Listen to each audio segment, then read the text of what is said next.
नमस्कार, स्वागत है आपका एबीपी न्यूज में। आपके साथ मैं हूं अखिलेश आनंद। अब आप देखेंगे वो शो जो पब्लिक की आवाज है, यानी घंटी बजाओ। घंटी बजाओ हर उस शख्स की आवाज को मंच देता है जो इस सिस्टम का सताया हुआ है, जिसकी कहीं नहीं होती सुनवाई। हम उनके घर तक, कस्बे तक, मोहल्ले तक पहुंचकर पूरी पड़ताल करते हैं ताकि सरकार की जवाबदेही तय की जा सके। तो आज बात होगी उस मसले की जिसकी गूंज चुनावी राज्यों में इन दिनों खूब सुनाई पड़ रही है। आपने देखा होगा किस तरह इन दिनों यूपी से लेकर बिहार तक बेरोजगार नौजवानों का गुस्सा देखने को मिल रहा है। आखिर क्या वजह है? जो हमारे देश के भविष्य हैं, जिनके हाथों में देश की तकदीर है, वो आक्रोशित हैं। तो आज घंटी बजाओ में बेरोजगार नौजवानों की आवाज, हम आपको न सिर्फ उनका दर्द दिखाएंगे बल्कि यह भी बताएंगे कि भर्ती परीक्षाओं को लेकर क्यों उबल रहे हैं छात्र। हालांकि स्टूडेंट्स का हिंसात्मक विरोध गलत है, लेकिन सरकार को यह समझना होगा उसकी गलत नीतियों की वजह से आज बेरोजगारी चरम पर है, युवा हताश। उसी हताशा की परिणति होती है ऐसी घटनाएं। रोजगार का वादा कर बेरोजगारी की सौगात बांटने वाली सरकारों के खिलाफ 8422 840000 पर घंटी जरूर बजाइए। उत्तर प्रदेश की पुलिस ने दिखा दिया कि सरकार से टकराने की सजा क्या होती है। अपनी आवाज उठाने की सजा क्या होती है।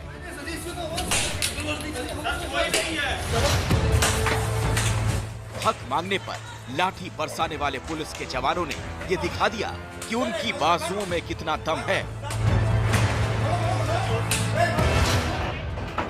इस पुलिस वाले को देखिए, एक बंद दरवाजे को खोलने के लिए कैसे उछल उछल कर अपना हुनर दिखा रहा है।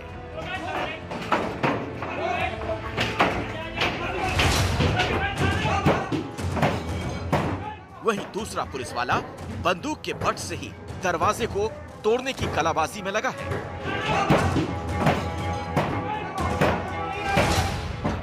पुलिस वालों को इतनी मेहनत करते आपने कम ही देखा होगा, लेकिन चूंकि मामला निहत्थे और बेरोजगार छात्रों का है, तो इसीलिए इन पुलिस वालों का जोश हाई है।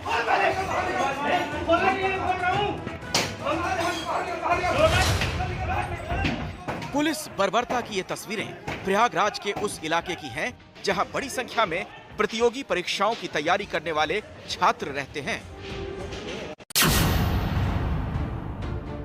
कुछ पुलिस वाले आके बहुत बेरहमी से मारे हम लोगों को। उसके बाद उन्होंने ज़बरदस्ती मारा, हम लोग बाहर गए भी नहीं थे। उसके बाद भी कुछ दोस्तों को मारे कि हाथ में चोट आ गई है, पूरा कांच वाँच तोड़ के चले गए। उसके बाद वही लोगों के मुंह में धंस गया कांच। हम वहाँ पे आंदोलन में गए भी नहीं थे, हमें अपने रूम पे सोए थे। और उसके बाद पुलिस प्रशासन वाले आए, हमारी सबसे पहले खिड़की तोड़े। खिड़की तोड़ने के बाद ऊपर गए, बच्चों को मारे, फिर हमारा दरवाज़ा तोड़ के हमें भी मारे और हमारी 16,000 की मोबाइल थी एकदम फूट गई। चुनाव में लाभ लेने के लिए कुछ विशेष पार्टियां इस तरह का साजिश रच रही हैं। ये सूचना मिली कि ये लोग ट्रेन के इंजन में आग लगाने वाले हैं। अब सवाल है कि ये नौबत आई क्यों? आखिर क्यों? पिछले 3 दिनों से बिहार से लेकर यूपी तक हंगामा मचा हुआ है। सैकड़ों छात्र सड़कों पर उतर आए हैं। रेल की पटरियों पर पहुंचकर ट्रेनों को रोका जा रहा है, उन्हें नुकसान पहुंचा रहे हैं। बिहार के गया स्टेशन की ये तस्वीरें देखिए। प्रदर्शनकारी छात्रों ने आउटर सिग्नल पर खड़ी एक ट्रेन में आग लगा दी। ट्रेन के डिब्बों से निकलती लपटें और चारों तरफ फैला धुआं इस बात का सबूत है कि ये प्रदर्शन अब हिंसक हो चुका है। लेकिन जिस तरह यूपी के प्रयागराज में छात्रों के ऊपर पुलिस के लाठीचार्ज और हॉस्टल में घुसकर उनके साथ की गई बर्बरता गलत है, उसी तरह प्रदर्शनकारी छात्रों की हिंसा और आगजनी को भी सही नहीं ठहराया जा सकता। लेकिन हिंसा की इस आग को चिंगारी कैसे मिली, ये समझना भी जरूरी है। देखिए, एक बात हम यहां साफ करते हैं कि छात्रों के हिंसात्मक रवैये के हम बिल्कुल खिलाफ हैं, लेकिन अगर हमारे देश के नौजवान इस कदर आक्रोशित हैं तो उनकी क्या मनोदशा होगी, उनकी स्थिति को समझने की जरूरत है या नहीं। रेलवे का उन छात्रों को धमकी देना कि जिंदगी भर रेलवे में नौकरी नहीं मिलेगी, आखिर इसका क्या मतलब? एक बेरोजगार किस तरह के तनाव से गुजर रहा होता है, सरकारों को संवेदनशीलता के साथ यह भी समझने की जरूरत है। कोई भी सरकार रोजगार के मुद्दे पर अपनी जवाबदेही से नहीं भाग सकती। रेल की पटरियों पर इकट्ठा प्रदर्शनकारियों की ये भीड़ बेरोजगारों की उस बड़ी भीड़ का बहुत छोटा सा हिस्सा है जो सरकार से सिर्फ इतनी उम्मीद रखता है कि उन्हें उनकी काबिलियत और हक के मुताबिक नौकरी मिल जाए। पर सरकार क्या करती है, अब वो देखिए।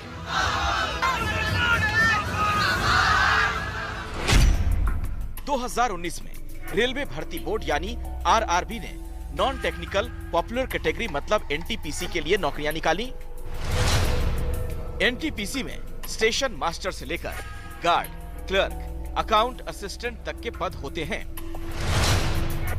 रेलवे ने कुल 35,281 पदों के लिए नोटिफिकेशन निकाला, लेकिन 2 साल तक ये परीक्षा हुई ही नहीं। परीक्षा कराने के लिए छात्रों को मुहिम चलानी पड़ी, तब जाकर 2021 में परीक्षा का आयोजन हुआ। इसके बाद रिजल्ट आने में फिर 1 साल लग गया, यानी करीब 35,000 नौकरियों के लिए छात्रों को 3 साल का इंतजार करना पड़ा। लोकसभा जब चुनाव आता है तो उसके पहले फॉर्म आता है। 2 साल बाद किसी तरह से आंदोलन के बाद तो परीक्षा की शुरुआत होती है। आंदोलन के बाद मतलब वो भी ट्विटर पे सोशल मीडिया के माध्यम से आंदोलन के बाद परीक्षा की डेट आती है। फिर किसी तरह की परीक्षा की डेट आती है तो परीक्षा की डेट के बाद एग्जाम को 1-1.5 महीने में उन्होंने समाप्त कराया। एग्जाम समाप्त होने के बाद CBT 1 का जब अभी रिजल्ट आया, और रिजल्ट लाने के लिए भी आंदोलन होता है, ये भी ध्यान रखिए, रिजल्ट लाने के लिए भी आंदोलन होता है। रेलवे में 35,000 नौकरियों के लिए करीब 1.25 करोड़ छात्रों ने आवेदन किया। परीक्षा के बाद पहली स्टेज के लिए इनमें से 7,05,446 लोगों को शॉर्टलिस्ट किया गया। मौजूदा हंगामे से जुड़ा पहला विवाद इसी शॉर्टलिस्टिंग को लेकर है। रेलवे का नियम कहता है जितने पद हों उसके 20 गुना छात्रों को स्टेज 2 की परीक्षा के लिए शॉर्टलिस्ट किया जाएगा। लेकिन छात्रों का आरोप है कि रेलवे भले ही कागजों पर 20 गुना छात्रों के शॉर्ट लिस्ट किए जाने का दावा कर रहा है, लेकिन हकीकत में सिर्फ 10 गुना छात्रों को ही मौका मिल पाया है। 20 गुना का मैटर था। ये इतना टेक्निकल मैटर है कि रेलवे ने 3 से 4 बार टिप्पणी किया इस मैटर को ला करके, ग्राफ में ला के दिया, बार में ला के दिया, अलग अलग तरीके से कि हमने 20 गुना 99.9% हमने रिजल्ट इतने गुने किए हैं। जबकि सच्चाई है कि रोल नंबर इन्होंने जारी नहीं किया है। रोल नंबर अगर ये जारी कर दे तो ये बात साफ साफ सबको पता चल जाएगी कि एक व्यक्ति 4 से 5 पोस्टों पे सिलेक्टेड किया गया। मान लीजिए किसी कैंडिडेट ने 2, 3, 4 और 6 इन 4 जगह क्वालिफाई कर लिया, तो उनको केवल 1 माना जाए। तो अब इसको मुद्दा केवल इतना है। अब यूनिक नंबर लेके कैसे 20 गुना वाला नोटिफिकेशन है उसको करके कोई ना कोई सोल्यूशन निकालना पड़ेगा। 20 गुना छात्रों वाला ये पेच इसलिए उलझा हुआ है क्योंकि रेलवे की इस परीक्षा में ये साफ नहीं किया गया कि कौन सा पद ग्रेजुएशन वालों के लिए होगा और कौन सा इंटर पास के लिए। इसका फायदा ग्रेजुएट छात्रों को मिला जो सभी पदों के लिए आवेदन कर सकते थे। रिजल्ट आने पर इसी बात को लेकर सवाल उठा। इस रिजल्ट में क्या किया गया, एनटीपीसी इसमें क्या किया गया ना, ग्रेजुएशन और इंटर दोनों के लड़कों को एक साथ बैठाया गया। तो जेन्युइन है, ग्रेजुएशन वालों को फायदा होगा, और ग्रेजुएशन वालों को फायदा है, उसके बाद उनका कट ऑफ भी कम है, इस वजह से उनका सक्सेस रेट ज्यादा है।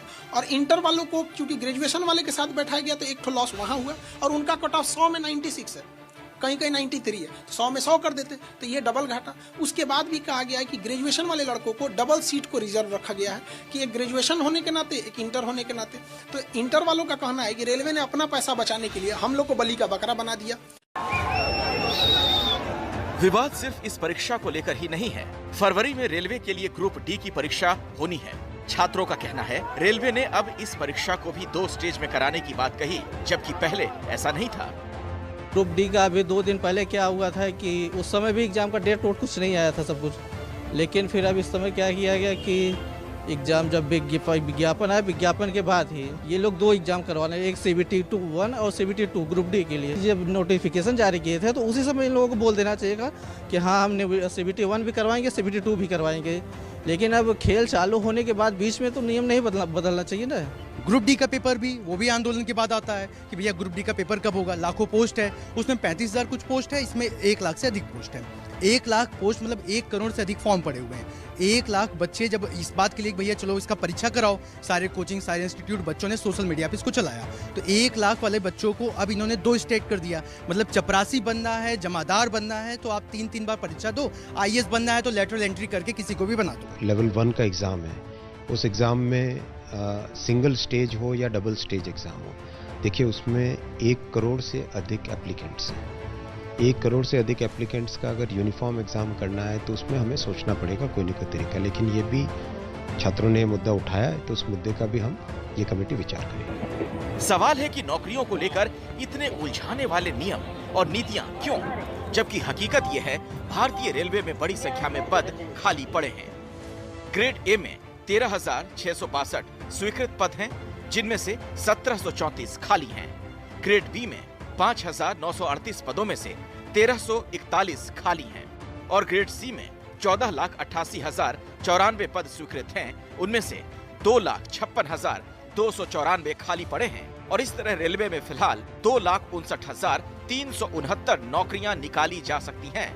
इसके बावजूद अगर एक भर्ती परीक्षा कराने में रेलवे 3 साल से ज्यादा का समय लगाता है तो धांधली के आरोप क्यों न लगें? ये कुछ नहीं, सिर्फ ये मतलब कि गड़बड़ झाला करने का एक सिस्टम है। एक बच्चे से मतलब कि धन उगाही करने का एक सिस्टम बना दिया गया है।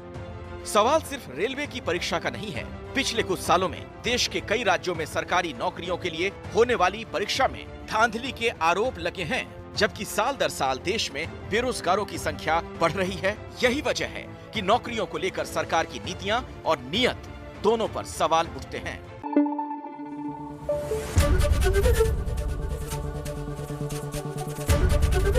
ABP न्यूज आपको रखे आगे।